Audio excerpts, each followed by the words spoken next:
when did you qualify as an art therapist? How long have you been in that world? I've qualified in 2015. And so I've been practicing for a couple of years now. And I've always worked in the educational system, but I've started to feel recently that I want to kind of step out of that. But that's been kind of my initial journey working as an art therapist. Nice.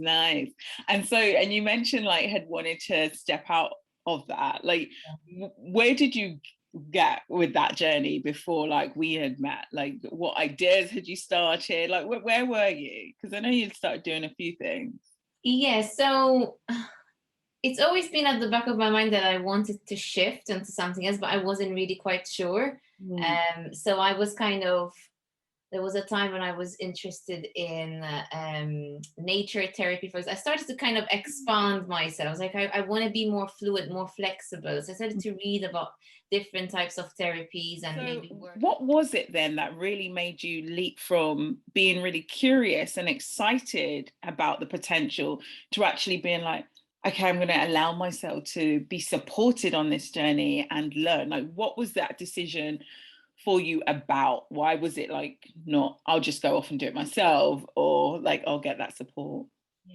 I remember, I think it was the last day of the challenge, it was day 5, where we talked about the employee mindset and the entrepreneur, or like, I can't remember what the word was, but entrepreneur mindset. And I never considered myself as an entrepreneur, but I knew I was always, or at least I was at the point where I was kind of, employee mindset. I've done that for a while, but I knew I had this other side of me, obviously my creative side, where I was very innovative and always kind of having projects on the side. And I also never decided to work 5 days a week. I always kind of have a side 3-day job, and then on the side I'm doing my stuff. So I guess I was a little bit, and I was like, oh my God, the employee mindset is great, it's safe, it's secure, I get it, but I don't fully identify with it. I knew that deep down for a quite. And how easy was it to ride the wave though? Like, well, I'm saying that, there was a lot of resignation, but it was also very scary. I was like, this is so new. Even though I've started, expanding and being curious about new ways of working, I was like, this is huge as well. So there was a lot of fear, and also the financial side of also, paying for a program like that without knowing exactly what the outcome is going to be. Yes, exactly. Huge.